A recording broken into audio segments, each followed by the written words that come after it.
Oh my god, মারে মারে ভাই একটা দাও ভাই।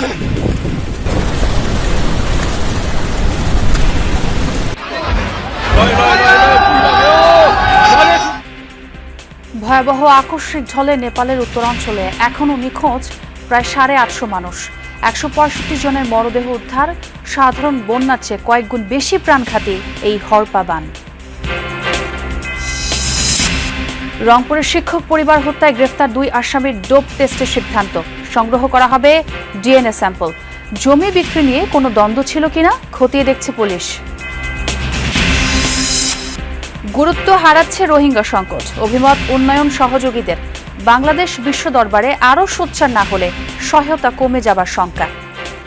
একদিকে জনসংখ্যা বাড়ছে, অন্যদিকে টাকা পয়সা কমে যাচ্ছে এবং এর একটি সম্ভবত একটা বড় ধরনের প্রেশার পড়বে বাংলাদেশের ফিসক্যাল পলিসির উপরে। Biggest challenge right now is lack of awareness. Bangladesh যদি বৈশ্বিক সচেতনতা বাড়াতে না পারে তাহলে এই ইস্যুটি হারিয়ে যাবে, ফলে অর্থ বরাদ্দ কমবে।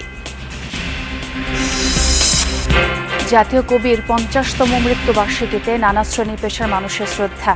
অন্যায়ের বিরুদ্ধে আজও এক অনুপ্রেরণার নাম কাজী নজরুল।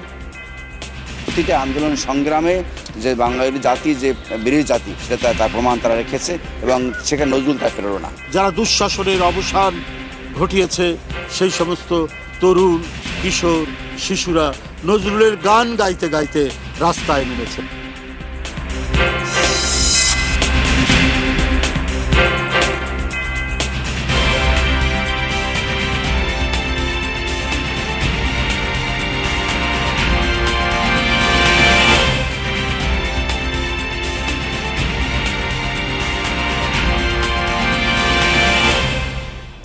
দর্শক আমন্ত্রণ যমুনা নিউজে, সঙ্গে আছে আমি ছোঁয়া খন্দকার। আর এতক্ষণ শিরোনাম দেখছিলেন। আকস্মিক পাহাড়ি ঢলে বিধ্বস্ত নেপালের উত্তরাঞ্চলের সময়ের সাথে পাল্লা দিয়ে চলছে উদ্ধার কাজ। এ পর্যন্ত 165 জনের মরদেহ উদ্ধার করা হয়েছে। জারি রয়েছে জরুরি অবস্থা। 450-র বেশি বিদেশি সহ এখনও নিখোঁজ কমপক্ষে 844 জন। এদের মধ্যে 133 ভারতীয় ছাড়াও রয়েছে যুক্তরাষ্ট্র, অস্ট্রেলিয়া, নেদারল্যান্ডস, মালয়েশিয়া সহ কমপক্ষে 28 দেশের নাগরিকরা। বুধবার একাধিক তুষার ও ভূমিধসের ঘটনা ঘটে নেপালের তিব্বত সীমান্তবর্তী বাগমতি প্রদেশে। ভয়াবহ পাহাড়ি ঢল আঘাত হানে মধ্যাঞ্চলীয় রাসুয়া এলাকায়। মুহূর্তেই ভেসে যায় বিস্তীর্ণ জনপদ, তলিয়ে যায় বহু এলাকা। অঞ্চলটিতে মানুষ সরবরাগামী শত শত তীর্থযাত্রী ও পর্যটক অবস্থান করছিলেন। আজকে পরাদের উদ্ধারে কাজ করছে দেশটির সেনাবাহিনী, পুলিশ সহ বহু স্বেচ্ছাসেবী। নেপালের পাহাড়ি ঢলের ভয়াবহ দৃশ্য ধরা পড়ে দুর্যোগস্থলে কর্মরত এক শ্রমিকের ধারণ করা ভিডিওতে। বাগমতি প্রদেশে অবকাঠামো প্রকল্পে কর্মরত ছিলেন ওই শ্রমিক। ভিডিওতে দেখা যায় তীব্র গতিতে ধেয়ে আসা ঢল থেকে বাঁচতে ছুটছেন শ্রমিকরা। পাহাড়ে উঠে কোনো রকমে প্রাণে রক্ষা পান তারা।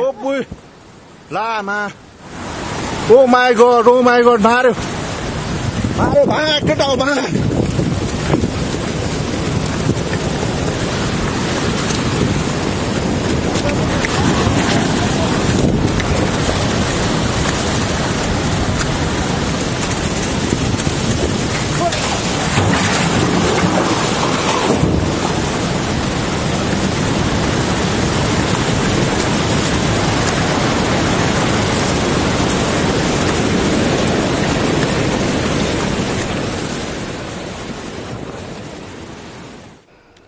এদিকে চীনের তিব্বতের গিরং কাউন্টিতে ভয়াবহ আকস্মিক বন্যায় প্রাণ হারিয়েছে অন্তত 3 জন। নিখোঁজ রয়েছে আরও 265 জন। ড্রোনের ভিডিওতে দেখা গেছে প্রবল স্রোতে ধ্বংস হয়েছে সড়ক, কাদামাটির পানিতে চাপা পড়েছে বহু স্থাপনা। বন্যায় সীমান্তের দিকে যাওয়ার প্রধান সড়কটি ধ্বংস হয়ে গেছে। চীনের রাষ্ট্রীয় সংবাদ মাধ্যম সিনহুয়া জানিয়েছে বন্যায় ব্যাপক ক্ষয়ক্ষতি হয়েছে। নেপাল সীমান্তের গুরুত্বপূর্ণ এই অঞ্চলটি পাহাড়ি উপত্যকা ও যাতায়াতের প্রধান পথ হওয়ায় উদ্ধার কাজও কঠিন হয়ে পড়েছে।发现了堰塞湖堵塞，泥石流边缘距离吉隆口岸约2.5公里。প্রলয়ঙ্কারী এক হরপা বানের সাক্ষী নেপাল। সাধারণ বন্যায় পানি ধীরে ধীরে বাড়লেও হরপা বানে মূলত নামে আকস্মিক ঢল। ফলে পূর্ব সতর্কতা না থাকায় অনেক সময়ই নিরাপদ স্থানে যাওয়ার সুযোগটুকুও পায় না হতভাগ্যরা। আর তাই এই দুর্যোগ সাধারণ বন্যার চেয়ে কয়েক গুণ বিধ্বংসী আর প্রাণঘাতী হতে পারে। অতিবৃষ্টি, হিমবাহ গলে অথবা অন্য কোনো কারণে 6 ঘন্টারও কম সময়ে বন্যা পরিস্থিতি তৈরি হলে সেটিকে ফ্ল্যাশ ফ্লাড বা হরপা বান বলা হয়। মুহূর্তেই বিলীন বিস্তীর্ণ জনপদ। প্রকৃতির চরম নিষ্ঠুরতার সাক্ষী নেপালের উত্তরাঞ্চল। রাসুয়া জেলায় একে একে ভেসে গেছে বেশ কয়েকটি সাজানো গোছানো গ্রাম। বিপুল হতাহত আর ক্ষয়ক্ষতির পর সামনে এসেছে হরপাবানের ভয়াবহতা। কি এই হরপাবান? আবহাওয়া বিজ্ঞান অনুযায়ী মেঘ ভাঙা বৃষ্টি, আকস্মিক পাহাড়ি ঢল, হিমবাহ গলে যাওয়া সহ নানা কারণে যদি 6 ঘন্টার কম সময়ে বন্যা পরিস্থিতি তৈরি হয় তবে তাকে সাধারণত হরপাবান বা ফ্ল্যাশ ফ্লাড বলা হয়। হরপাবানে কখনো কখনো কয়েক মিনিটেই ভয়াবহ বন্যা সৃষ্টি হতে পারে। সাধারণ বন্যায় পানি বাড়ে ধীরে ধীরে, তাই আগাম সতর্কবার্তার কারণে প্রাণহানি বা ক্ষয়ক্ষতি কমানো সম্ভব। কিন্তু হরপাবানে মুহূর্তেই ভাসিয়ে নিতে পারে বিস্তীর্ণ এলাকা। ঘর থেকে বের হওয়ারও সুযোগ মেলে না অনেক সময়। আর তাই সাধারণ বন্যার চেয়ে ফ্ল্যাশ ফ্লাড অনেক সময় হতে পারে কয়েক গুণ বেশি বিধ্বংসী, যার সবশেষ উদাহরণ নেপাল। কিভাবে নেপালে এই পরিস্থিতি তৈরি হলো? প্রাথমিকভাবে দেশটির সরকার দাবি করেছিল ভূমিকম্পের জেরে একাধিক তুষার ও ভূমিধসের ঘটনা ঘটেছে। ফলে বন্ধ হয়ে যায় ভোটেকোশি নদীর প্রবাহ। জমে যাওয়া পানির চাপে হঠাৎ সেই বাধা দূর হয়ে গেলে সৃষ্টি হয় হরপাবানের। হরপাবানের আগে ভূমিধস হয়েছে জানালেও যুক্তরাষ্ট্রের ভূতাত্ত্বিক জরিপ সংস্থা USGS দাবি করেছে এর কারণ ভূমিকম্প নয়। প্রাথমিকভাবে 4.4 মাত্রার কম্পন রেকর্ড করা হলেও অধিকতর বিশ্লেষণে দেখা গেছে সেখানে ভূমিকম্প হয়নি, বরং শক্তিশালী ভূমিধসের কারণেই সৃষ্টি হয়েছিল এই কম্পন। প্রাথমিক হিসাব অনুযায়ী আকস্মিক এই বন্যায় 19টির বেশি সেতু এবং 40 কিলোমিটারের বেশি সড়ক ক্ষতিগ্রস্ত হয়েছে। মোস্তফা মাহমুদ, যমুনা নিউজ। রংপুরে আলোচিত 4 মার্ডারের ঘটনায় গ্রেফতারকৃত সিদ্ধার্থ এবং মুগ্ধ দাসের DNA স্যাম্পল সংগ্রহ করা হবে, সেই সাথে হবে ডোপ টেস্টও। এজন্য আদালতের কার্যক্রম চলমান রয়েছে বলে জানিয়েছেন মহানগর পুলিশ কমিশনার মোহাম্মদ আব্দুল মাবুদ। সকাল 10টায় মহানগর পুলিশ কমিশনার কার্যালয়ে মামলার অগ্রগতি নিয়ে ব্রিফ করেন তিনি। বলেন, আসামিদের আদালতে দেওয়া স্বীকারোক্তিমূলক জবানবন্দি এবং পোস্টমর্টেম রিপোর্ট অনুযায়ী গণপতি চক্রবর্তী পরিবারকে শ্বাসরোধ করে হত্যা করা হয়েছে। প্রীতিলতা চক্রবর্তী এবং আগামী চক্রবর্তীকে ধর্ষণের কোনো আলামত পাওয়া যায়নি বলে আবারও নিশ্চিত করেন পুলিশ কমিশনার। তিনি জানান, গ্রেফতারকৃত সিদ্ধার্থের পূর্বপুরুষের কাছ থেকে বাড়ির জমি কিনেছিলেন গণপতি। শরিকদের মধ্যে টাকা পয়সার ভাগ বাটোয়ারা নিয়ে কোনো ঝামেলা হয়েছিল কিনা তাও খতিয়ে দেখছে পুলিশ। চাওয়া হয়েছে ব্যাংক স্টেটমেন্টও, সেটি পেলে বোঝা যাবে নগদ টাকা উত্তোলন করা হয়েছিল কিনা। বৃহস্পতিবার ভোররাতে মাছুয়াপাড়ায় নিজ বাড়িতে খুন হন জিলা স্কুলের অবসরপ্রাপ্ত শিক্ষক গণপতি চক্রবর্তী, তার স্ত্রী প্রীতিলতা চক্রবর্তী, মেয়ে কারমাইকেল কলেজ থেকে ইংরেজি মাস্টার্স পাশ করা আগামী চক্রবর্তী ও ছেলে জিলা স্কুলের 5ম শ্রেণীর ছাত্র প্রিয়ম চক্রবর্তী। আমাদের যে দুজন অভিযুক্ত এরেস্ট আছে, সিদ্ধার্থ দাস, মুগ্ধ দাস, তাদের ডোপ টেস্টের প্রক্রিয়া, DNA স্যাম্পলের প্রক্রিয়া, এগুলা আমাদের আন্ডার প্রসেস। এগুলা বিজ্ঞ আদালতের অনুমতি নিয়ে একটু টেকনিক্যাল কাজ যথাযথ কর্তৃপক্ষের মাধ্যমে এগুলো করতে হয়, সেই প্রসেসগুলো আমাদের চলতেছে। বিশ্ব সম্প্রদায় রোহিঙ্গা সংকটকে ভুলতে বসেছে বলে মনে করছে উন্নয়ন সহযোগীরা। আবারও গুরুত্ব সহ তুলে ধরতে না পারলে এটি ডেড ইস্যুতে পরিণত হবে বলেও শঙ্কা তাদের। আর তাহলে অর্থ সহায়তা আরও হ্রাস পাবে বলে ধারণা। সরকার বলছে, বিপুল সংখ্যক এই জনগোষ্ঠীর জন্য ন্যূনতম অধিকার নিশ্চিত রাখাই এখন বড় চ্যালেঞ্জ। মাহফুজ মিশুর রিপোর্ট। মার্চ 2025 4 দিনের সফরে বাংলাদেশে এসে রোহিঙ্গা ক্যাম্পে গিয়েছিলেন জাতিসংঘ মহাসচিব। লাখ লাখ রোহিঙ্গার সাথে সে সময় সরকার প্রধানকে নিয়ে ইফতারও করেছিলেন তিনি। সাম্যর বছর ঈদের সময় যেন অনার বাড়ির মধ্যে তাই রোহিঙ্গাদের ফেরানো তো দূরের কথা, বরং তাদের ভরণ পোষণের যে বৈশ্বিক উদ্যোগ জয়েন্ট রেসপন্স প্ল্যান JRP, তাতেও কমেছে অর্থ বরাদ্দ। যতটা অর্থের প্রতিশ্রুতি বাস্তবে মিলছে তার অর্ধেকের একটু বেশি। তাই 9 বছর পর এই লাখ লাখ মানুষকে ন্যূনতম বাঁচিয়ে রাখা এখন বড় চ্যালেঞ্জ বাংলাদেশের সামনে। আমরা যে সার্ভিসগুলো দিয়ে আসছিলাম এতদিন, সেই সার্ভিসগুলোর স্ট্যাটাস কো বজায় রাখাটাই বড় চ্যালেঞ্জ। এখন ফান্ড যেভাবে ডিক্রিজ হচ্ছে, আপনার মিনিমাম সার্ভিস প্রোভাইড করাটা এখন অনেক কঠিন কাজ হয়ে পড়েছে। ফলে একদিকে জনসংখ্যা বাড়ছে, অন্যদিকে টাকা পয়সা কমে যাচ্ছে এবং এর একটি সম্ভবত একটা বড় ধরনের প্রেশার পড়বে বাংলাদেশের ফিসক্যাল পলিসির উপরে। শুরু থেকেই রোহিঙ্গা সংকট নিয়ে কাজ করছে হিউম্যান কনসার্ন ইন্টারন্যাশনাল। সম্প্রতি ক্যাম্প সফর করে সংস্থাটি বলছে এই ইস্যুতে বৈশ্বিক সহায়তা পাওয়া আগামীতে আরও কঠিন হতে পারে, তাই এটাকে পুনরুজ্জীবিত করতে উদ্যোগ নেয়ার তাগিদ। সারা পৃথিবীর মানুষ আসলে এই ক্রাইসিসটাকে ভুলে গেছে অলমোস্ট। হার্ভার্ডের প্রফেসরকে যখন আমি রোহিঙ্গা ইস্যু নিয়ে কথা বলতে চাইলাম, তখন সে বলল যে Rohingya is a dead issue না। এর অনেকগুলো কারণ আছে। এক হচ্ছে যে আরও অন্য নতুন নতুন ক্রাইসিস তৈরি হচ্ছে, সো অ্যাক্টিভলি কোনো ভয়েস রেইজ করা হচ্ছে না ইন্টারন্যাশনাল ফোরামে রোহিঙ্গা নিয়ে। হ্যাঁ, সেই কারণে মানুষজনের অ্যাটেনশনটা শিফট হয়ে অন্যদিকে যাচ্ছে। Biggest challenge right now is lack of awareness. Bangladesh যদি বৈশ্বিক সচেতনতা বাড়াতে না পারে তাহলে এই ইস্যুটি হারিয়ে যাবে, ফলে অর্থ বরাদ্দও কমবে। বিশ্বজুড়ে মানুষ যখন এটি নিয়ে কথা বলবে তখন আলোচনায় আসবে অর্থ বরাদ্দও বাড়বে, পাশাপাশি মিয়ানমারের ওপর রাজনৈতিক চাপও বাড়বে। Wherever there's international pressure. অনেকের অভিযোগ রোহিঙ্গা সংকটকে যথাযথ গুরুত্ব দিয়ে কূটনৈতিক সুবিধার সর্বোচ্চ সদ্ব্যবহার করতে পারেনি ঢাকা। শঙ্কা এই ইস্যুতে ভবিষ্যতে সবচেয়ে বেশি ভুগতে হবে বাংলাদেশকেই।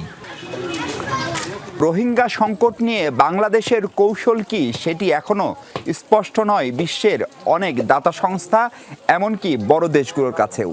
আর তাই নতুন সরকারের কাছে প্রত্যাশা এই সংকটের গুরুত্ব অনুধাবন করে এটিকে নিয়ে সরকার কি করতে চায়, কিভাবে করতে চায় এবং কবে নাগাদ করতে চায় তার লিখিত একটি নীতি অনিবার্য। আশা করা হচ্ছে নতুন সরকার সেদিকটাই গুরুত্ব দিবেন, আর তা না করতে পারলে তার জন্য যে চড়া মূল্য গুনতে হতে পারে বাংলাদেশকে অদূর ভবিষ্যতে, তাও বলার অপেক্ষা রাখে না। Mahfuz Mishu, Jamuna news, Kutupalong camp, Cox's Bazar. Dinajpur motor শ্রমিক ইউনিয়নের এক নেতাকে আটকের জের ধরে থানার ভেতরেই সংঘর্ষে জড়িয়েছে দুপক্ষ। এ বিষয়ে জানার চেষ্টা করব সহকর্মী মাহফুজুল হকের কাছ থেকে। মাহফুজ, এখনকার পরিস্থিতি কেমন দেখছেন? এই যে সংঘর্ষ আর এই যে সড়ক অবরোধের বিষয়টি জানাবেন আমাদের। আপনি যেমনটি বলেছেন যে বর্তমানে যে পরিস্থিতি বিরাজ করছে, কিছুক্ষণ আগেই থানার ভিতরে একটি সংঘর্ষের সূত্রপাত হয়। গতকাল রাত 10টার দিকে মোটর বাস শ্রমিক ইউনিয়নের যে নেতা শেখ বাদশাকে আটক করা হয়। আসলে আগামী 25শে সেপ্টেম্বর এই সমিতির ইউনিয়নের যে নির্বাচন, এই নির্বাচনের মনোনয়নের দিন আজকে, এবং এই শেখ বাদশা হচ্ছে সাধারণ সম্পাদক পদপ্রার্থী। তো তাকে গতকাল আটক করার কারণে শ্রমিকরা বিক্ষুব্ধ হয়ে ওঠে এবং গতকালই তারা সড়ক অবরোধ করে ফেলে। এখনো আপনাকে আমরা দেখাতে চাই যে এই যে শ্রমিকরা সবাই কিন্তু এই বাচ্চার ইয়ে চাচ্ছে, তারা মুক্তি চাচ্ছে। তাদের কথা হচ্ছে তাদেরকে মুক্তি দেওয়া হোক, বাচ্চাকে মুক্তি দেওয়া হোক, নির্বাচন হোক, নির্বাচনের পরে কি হবে সেটা দেখা যায়। সকাল থেকে বাচ্চারা তারা কিন্তু এটাই চাচ্ছে, তাদের বাচ্চার মুক্তি।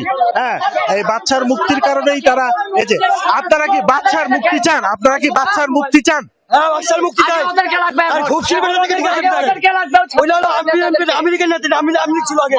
ওনারা যেটা বললেন আমরা একটু দেখাতে চাই যে এই যে দিনাজপুর কোতোয়ালি থানার ভিতরে আমরা রয়েছি, দিনাজপুর কোতোয়ালি থানায় সামনে শ্রমিকরা সাধারণত বিক্ষোভ করতেছিল।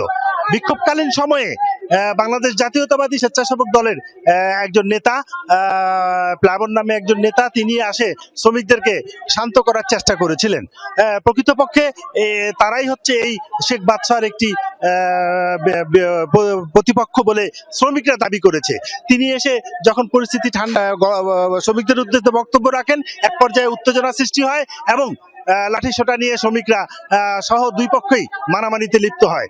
এ সময় থানা কর্তৃপক্ষ ইয়ে করে তাদেরকে ছত্রভঙ্গ করে দেয় এবং থানা চত্বর থেকে বহিরাগতদেরকে বের করে দেওয়া হয়। বর্তমানে শ্রমিকরা বাইরে অবস্থান করছে এবং ওই যে জাতীয়তাবাদী স্বেচ্ছাসেবক দলের যারা রয়েছেন তারা নিরাপত্তার স্বার্থে থানার ভিতরে রয়েছেন। এই বিষয়টা আসলে শ্রমিকদের মধ্যে এখন উভয় পক্ষের মধ্যেই বলা চলে একটি উত্তেজনাকর পরিস্থিতি সৃষ্টি হয়েছে এবং থানা এখন পুলিশ রণসাজে সজ্জিত হয়ে আছে। শেখ বাদশাকে আদালতে নিয়ে যাওয়ার জন্য একটা প্রস্তুতি চলতেছিল, ঠিক সেই সময়ে এই অনাকাঙ্ক্ষিত ঘটনাটি ঘটে যায়। আপনাদেরকে অনাকাঙ্ক্ষিত ঘটনাটি ঘটে যায় এবং বর্তমানে পরিস্থিতি বিক্ষুব্ধ অবস্থায় রয়েছে আমরা দেখতে পাচ্ছি। এখন যে কোনো সময় পরিস্থিতি কি আকার ধারণ করে তা বলা যাবে না, তবে শহরের বিভিন্ন স্থানে বাঁধ দিয়ে ব্যারিকেড রাখার ফলে দিনাজপুরের সাথে সকল পথে যোগাযোগ বন্ধ রয়েছে বলে আমরা জানতে পেরেছি। অনেক ধন্যবাদ মাহফুজ আপনাকে। ত্রয়োদশ জাতীয় সংসদের তৃতীয় অধিবেশন বসছে আজ বিকেল ৩টা থেকে অধিবেশন শুরু হবে। এই অধিবেশনে গুম প্রতিরোধ ও প্রতিকার আইনের খসড়া, জাতীয় মানবাধিকার কমিশন আইনের খসড়া সহ কয়েকটি বিল তোলার কথা রয়েছে। সংসদীয় স্থায়ী কমিটি গঠন হতে পারে আজ। পাশাপাশি চলমান বিদ্যুৎ, গ্যাস, সার সংকটের মতো বিষয় নিয়ে সংসদে আলোচনা হতে পারে। অধিবেশন শুরু হওয়ার আগে সংসদের কার্য উপদেষ্টা কমিটি এই অধিবেশন কতদিন চলবে তা ঠিক করবে। এদিকে অধিবেশন ঘিরে সংসদ ভবন ও এর আশপাশের এলাকায় কঠোর নিরাপত্তা নিশ্চিত করা হয়েছে। নিরাপত্তা ও শান্তি শৃঙ্খলা বজায় রাখতে সংসদ এলাকা এবং এর চারপাশে সভা সমাবেশ, মিছিল ও সব ধরনের বিক্ষোভ মিছিল সম্পূর্ণ নিষিদ্ধের গণবিজ্ঞপ্তি জারি করেছে ডিএমপি। জাতীয় কবি কাজী নজরুল ইসলামের ৫০তম মৃত্যুবার্ষিকী আজ। ঢাকা বিশ্ববিদ্যালয়ে কবির সমাধিতে পুষ্পস্তবক অর্পণ ও শ্রদ্ধা নিবেদন করেছেন বিভিন্ন রাজনৈতিক দল ও সংগঠনের নেতাকর্মী সহ বিশ্ববিদ্যালয়ে উপাচার্য, শিক্ষক, শিক্ষার্থী, কর্মকর্তা ও কর্মচারীরা। শ্রদ্ধা নিবেদন শেষে বিএনপির ভারপ্রাপ্ত মহাসচিব রুহুল কবির রিজভী বলেন, ২৪শে জুলাইয়ে ফ্যাসিবাদকে প্রতিহত করতে শিক্ষার্থীরা নজরুলের গান গাইতে গাইতে রাস্তায় নেমেছিল। অন্যায়কে প্রতিহত করে ন্যায় প্রতিষ্ঠায় কবি নজরুলই সকলের শক্তি। রিজভী বলেন, সমাজের বৈষম্যের বিরুদ্ধে সোচ্চার ছিলেন নজরুল। শুধু সামাজিক অন্যায় নয়, সকল চোখ রাঙানিকে উপেক্ষা করে বিপ্লবের বাণী প্রচার করেছিলেন দ্রোহের কবি। শ্রদ্ধা নিবেদন করে ঢাকা বিশ্ববিদ্যালয়ে উপাচার্য অধ্যাপক ডক্টর এবিএম ওবায়দুল ইসলাম বলেন, স্বৈরাচার বিরোধী আন্দোলন থেকে প্রতিটি আন্দোলনের অনুপ্রেরণা ছিলেন নজরুল।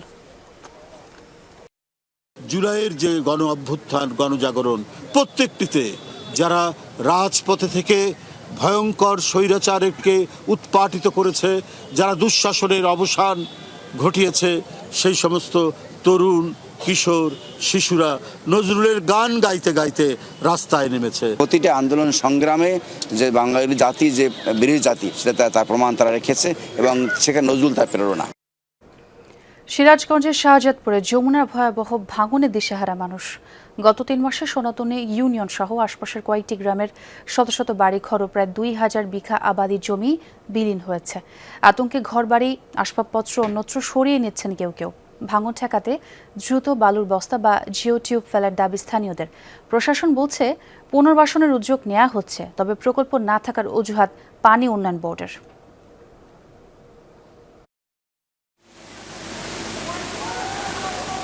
রাক্ষসী যমুনার একের পর এক আঘাতে পাল্টে যাচ্ছে সিরাজগঞ্জের শাহজাদপুরের সনাতনী ইউনিয়নের চিত্র। শ্রীপুর, ধিতপুর, কুরশি ও বারপাখিয়া সহ গালা ইউনিয়নের মোহনপুর ও হুদকোরা গ্রামেও বর্ষা শুরুর থেকেই চলছে তীব্র ভাঙন। গত ৩ মাসে এসব এলাকায় নদীগর্ভে বিলীন হয়েছে শত শত বাড়িঘর এবং প্রায় ২,০০০ বিঘা আবাদি জমি। সবচেয়ে বেশি ক্ষতিগ্রস্ত কুরশি ও ধিতপুর। ২ সপ্তাহে নদীতে চলে গেছে ২ শতাধিক বসতবাড়ি। ৭০-৭২টাই ইউনিয়নে স্কুল আছে, সব ভবনগুলো নিলাম হয়ে গেছে। হাজার হাজার বিঘে সম্পদ জমিগুলো নদীতে ভেঙে গেছে। সুন্দর করে বাজার ভেঙে গেছে, বাজারে একটা চাষটল ছিল, ওটাও ভেঙে গেছে। এখন আমরা দরিদ্র এমন অবস্থায় আছি যে না খাওয়া দিন চলে যেতেছে। বস্তা ফালায়া নদীটা নিয়ন্ত্রণ করা যায়, তাহলে হয়তো এলাকার পকেটে 10টা গ্রামের মানুষ বাইসে যায়। নদী ভাঙনে সর্বস্ব হারিয়ে এখন আশ্রয়হীন পরিবারগুলো। কারো ঠাঁই হয়েছে পলিথিনের ছাউনিতে, কেউ আবার থাকছেন ভাঙা ঘরেই। ভাঙন রোধে দ্রুত ব্যবস্থা নেওয়ার দাবিতে নদী তীরে মানববন্ধন ও বিক্ষোভ করেছেন স্থানীয়রা। এই নদীতে বাঁধে দেওয়ার কথা শুনতেছি, একটা বছর ধরে আশায় লইলাম, আর এই নদীটা আমাদের বাঁধে দিল না। আমরা নদীতে বাঁধা চাই। মুর্শিদাবাদের নদীতে আমাদের গ্রামটা একবারে নদীতে ভাঙে বিলীন হয়ে গেছে। বাঙ্গুনি এলাকা আমাদের, আমরা তো থাকবো কোন জায়গায়? থাকার কোনো ব্যবস্থা নাই। তাহলে এই নদীটা যদি ভাঙে যায়, আমরা ঘর বাড়িলে কোন জায়গায় থাকবো? পানি উন্নয়ন বোর্ডের কাছে আমার একটা দাবি, যদি আমাদের নদীতে বাঁধে দেয়, আমার একটু সুখে শান্তি থাকতে পারবো। নদী ভাঙনে ক্ষতিগ্রস্তদের পাশে দাঁড়ানোর কথা জানিয়েছে উপজেলা প্রশাসন। তবে ভাঙন ঠেকাতে স্থানীয়দের বালুর বস্তা ফেলার দাবির বিষয়ে প্রকল্প না থাকার অজুহাত দিয়েছে পানি উন্নয়ন বোর্ড। সরকারের পক্ষ থেকে যে সহায়তা, এগুলোর তাৎক্ষণিক ব্যবস্থাও নেওয়া হয়েছে এবং সরকারের পক্ষ থেকে সহায়তা অব্যাহত থাকবে। 3.5 কিলোমিটার, 2 কিলোমিটার, 2.5 কিলোমিটার, এক এক জায়গায় এক এক রকম লেন্থ। আসলে চরে এত লেন্থের ভিতরে এই যে জরুরি কাজ বাস্তবায়ন করা আসলে টিকানো মুশকিল। এরই মধ্যে যমুনা কেড়ে নিয়েছে অনেকের ভিটেমাটি, বসতঘর, আবার কেউ হারিয়েছেন জীবনের শেষ সম্বলটুকুও। অসহায় এইসব মানুষদের একটাই চাওয়া, ভাঙন রোধে দ্রুত ব্যবস্থা নেবে সরকার। শামস তাবরিজ উচ্ছ্বাস, যমুনা নিউজ। দেশ পরিচ্ছন্ন রাখতে শুধু সরকারি উদ্যোগই যথেষ্ট নয়, দরকার নাগরিকদের মানসিকতার পরিবর্তনও। অথচ যেখানে সেখানে ময়লা ফেলে পরিচ্ছন্ন পরিবেশ নষ্ট করা অভ্যাসে পরিণত হয়েছে নাগরিকদের। এমন বাস্তবতায় অভ্যাস বদলে ছোটবেলা থেকেই শিক্ষার্থীদের মধ্যে পরিচ্ছন্নতা, সামাজিক দায়িত্ববোধ ও আত্মনির্ভরশীলতার চর্চা গড়ে তুলতে ময়মনসিংহে শুরু হয়েছে ব্যতিক্রমী উদ্যোগ ক্লিন সানডে। জেলার 5000 স্কুলে 1.5 মাস ধরে চলছে এই কর্মসূচি। সফলতা দেখে শুধু ময়মনসিংহ নয়, দেশব্যাপী সব শিক্ষা প্রতিষ্ঠানে এমন উদ্যোগ চালুর পরামর্শ দিচ্ছেন সংশ্লিষ্টরা। আমার পকেটে যদি হাত দেন, এই দেখেন টিস্যু বের হবে আমার পকেট থেকে। পরিষ্কার পরিচ্ছন্ন থাকার এমন আহ্বান প্রধানমন্ত্রীর। এবার দেখা যাক বাস্তবতা। ছোটবেলা থেকে আমি অভ্যাস করে নিয়েছি। এটি ময়মনসিংহ নগরীর চিত্র। সিসিটিভি ফুটেজে দেখা যাচ্ছে কেউ রাস্তার পাশে, আবার কেউ ময়লা ফেলছেন যেখানে সেখানে। ময়লা যেখানে সেখানে ফেলে যাওয়া যেন স্বাভাবিক অভ্যাস। নাগরিক প্রতিনিধিরা বলছেন পরিচ্ছন্ন শহর চাই, কিন্তু তা পরিচ্ছন্ন রাখার দায়িত্ব নিতে চাই না আমরা। পরিচ্ছন্নতার বিষয়ে আসলে আমরা সচেতন না। পরিচ্ছন্নতা কি এটা আমরা বুঝি না। এটি যে পরিচ্ছন্নতা শুধুমাত্র পরিবেশের বিষয় তা না, এটি স্বাস্থ্যেরও বিষয়। এমন অভ্যাস বদলাতেই ময়মনসিংহে শুরু হয়েছে ক্লিন সানডে কর্মসূচি। জেলা প্রশাসনের উদ্যোগে গত 1.5 মাস ধরে জেলার প্রায় 5000 শিক্ষা প্রতিষ্ঠানে প্রতি রোববার শিক্ষার্থীরাই পরিষ্কার করছে নিজেদের বিদ্যালয়, খেলার মাঠ এবং আশপাশের পরিবেশ। পরিচ্ছন্নতা আসলে নিজের ভিতর থেকে আসলে আসে যে মানে আমি পরিষ্কার থাকবো, পরিষ্কার থাকাটা উচিত আমার জন্য। যদি প্রাথমিক থেকে কলেজ পর্যন্ত এই কার্যক্রম চালু থাকে, তাহলে আমরা নিজেদের কাজ নিজেরা করতে আত্মনির্ভরশীল হয়ে উঠব। সংশ্লিষ্টরা বলছেন শুধু পরিচ্ছন্নতা নয়, শিক্ষার্থীদের মধ্যে সামাজিক মূল্যবোধ, দায়িত্ববোধ এবং নিজেদের কাজ নিজেরা করার মানসিকতা গড়ে তোলাই এই উদ্যোগের মূল লক্ষ্য।